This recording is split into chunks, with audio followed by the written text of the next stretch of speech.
Alors bon, vous me voyez encore, je suis désolée, mais un certain nombre de mes collaborateurs n'étaient pas disponibles pour intervenir, donc je me retrouve à parler peut-être un petit peu trop aujourd'hui à mon goût, mais bon. Voilà, donc juste brièvement pour vous présenter cette étude.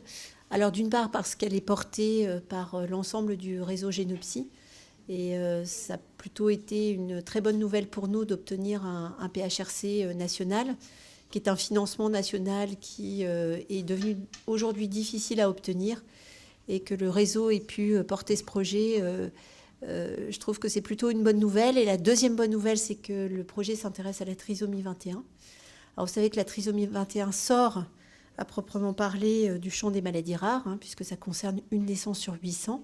Donc en termes de prévalence, on est largement au-delà des maladies rares, mais néanmoins, la trisomie partage un certain nombre de caractéristiques communes avec le champ des maladies rares, notamment en termes de repérage des comorbidités, de qualité de l'accompagnement, des problématiques de transition enfant-adulte, des problématiques psychiatriques. Donc on considère quand même la trisomie quelque part comme appartenant au champ des maladies rares. Alors cette étude, Totoro, je ne sais pas si vous connaissez les studios Ghibli, là-haut à droite, mais c'est une étude qui s'intéresse donc à la TDCS. Alors la TDCS, donc c'est la stimulation électrique transcrânienne, qui a déjà de multiples applications en psychiatrie, et c'est une méthode qui paraît en fait relativement rudimentaire, puisqu'il s'agit de brancher une anode et une cathode sur le scalp, vous voyez, ici, tout simplement, et de faire passer un courant électrique qui modifie l'activité neuronale et qui a des effets locaux, donc, sur les neurones et sur le cortex moteur, et qui a montré une efficacité en psychiatrie. Donc, l'intérêt de la TDCS, c'est que c'est très simple. Ça peut être fait à domicile, c'est-à-dire que si on démontre l'efficacité de la méthode dans certaines formes de troubles psychiques, ça peut être fait par la personne ou par son entourage tout simplement à la maison, et c'est quasiment dépourvu d'effets secondaires. Donc c'est un petit peu le rêve comme traitement, puisque on n'a pas tous les effets secondaires qui sont inhérents à nos traitements psychotropes en général, quels qu'ils soient.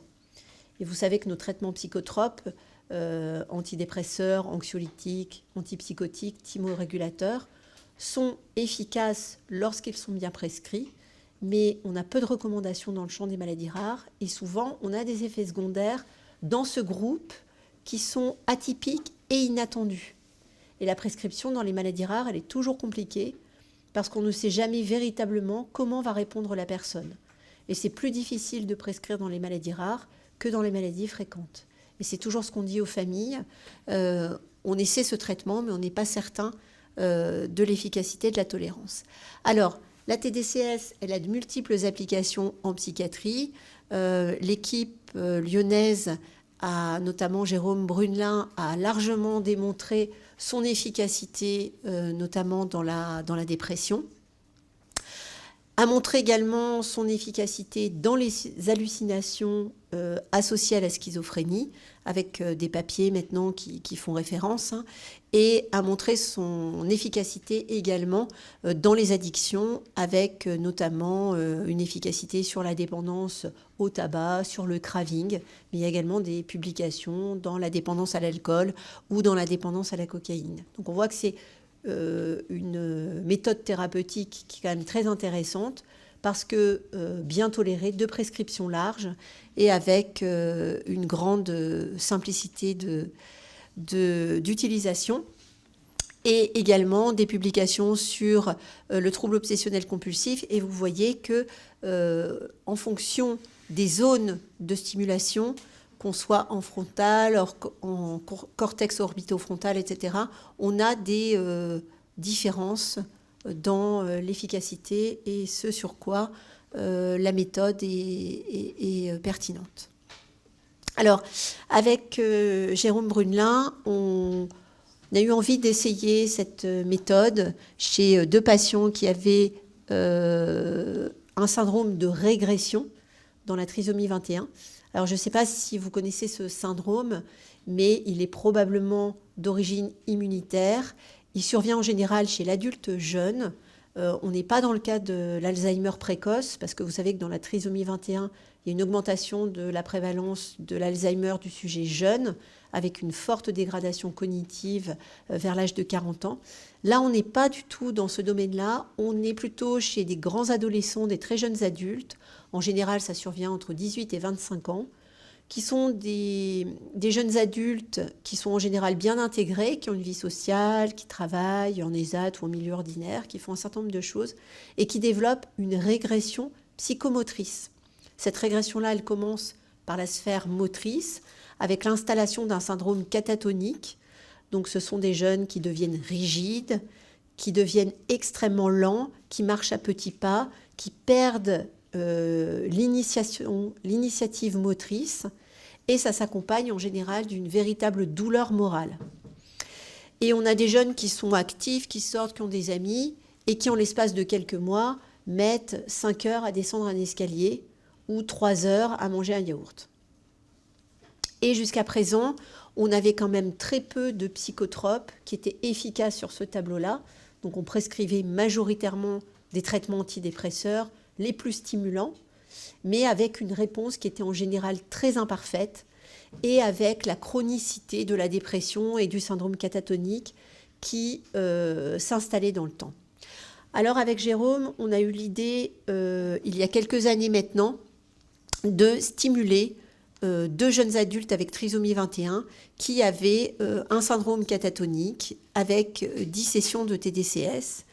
Et on a obtenu donc un très très bon résultat. Donc ici, vous avez une légère remontée des symptômes au premier mois, mais qui n'est pas significative. Et puis ensuite, on a une belle amélioration à 6 mois, même si je ne vous montre pas le graphique.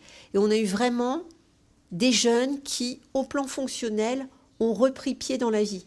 Donc nos 2 adultes ont pu reprendre le travail en ESAT, ont pu ressortir de chez eux et retrouver une motricité normale et une humeur qui n'était plus dépressive. Et donc on s'est dit, finalement, on a peut-être un traitement qui est à la fois efficace dans ce syndrome de régression, qui est très décrit dans la littérature internationale avec une pauvreté des abords thérapeutiques. Et puis, on a aussi un traitement qui pourrait se faire à la maison le plus rapidement possible. Donc, si on montre l'efficacité, on pourrait faire l'indication de TDCS à domicile dans les premiers symptômes de dépression atypique dans la trisomie 21. Et donc, on a développé ce PHRC qui a été déposé donc, en 2024 et qui a commencé. Là, les premières personnes sont incluses dans le programme de recherche. Donc, c'est un PHRC qui est un essai contrôlé, randomisé, c'est-à-dire qu'il y a un bras de TDCS active versus un bras de TDCS non active. Et les personnes sont stimulées durant 1 semaine, 3 fois par jour. Et on va mesurer donc l'efficacité avant, après stimulation, sur un certain nombre de marqueurs qui sont des marqueurs cliniques, des marqueurs cognitifs, des marqueurs en électroencéphalographie et des marqueurs biologiques, notamment sur tout l'axe du stress, le cortisol, le BDNF, etc., pour essayer de mieux comprendre et de démontrer l'efficacité de cette technique. Donc, très majoritairement, le réseau Génopsy a répondu présent pour cette étude, qui nous a donc permis de travailler avec Paris-Sainte-Anne, avec Rouen, donc l'équipe d'Olivier Guillain, avec Dijon, l'équipe de Laurence Fèvre et du professeur Trojac, l'équipe de Nantes avec Anne Sauvager et Clermont-Ferrand avec l'équipe de Pierre-Michel Lorca. Et donc on espère avoir des résultats les plus positifs possibles prochainement. Là, on a 7 patients pour l'instant qui sont inclus dans l'étude. Et l'idée aussi, c'est de continuer le suivi, parce que dans l'expérience que l'on a des 2 premiers patients inclus, avec le temps, ils n'ont pas rechuté. Donc l'idée aussi, c'est de se dire qu'à terme, on aura peut-être une méthode qui nous permettra de traiter les phénomènes dépressifs dans les maladies rares de manière beaucoup plus simple rapide à domicile que via la prescription de psychotropes. Et donc, outre l'aide de ce PHRC national, notre étude a également bénéficié d'un solide financement par la Fondation Jérôme Lejeune, qui a été assez positive et enthousiaste à l'idée de ce projet. Voilà, rapidement, merci beaucoup pour votre attention.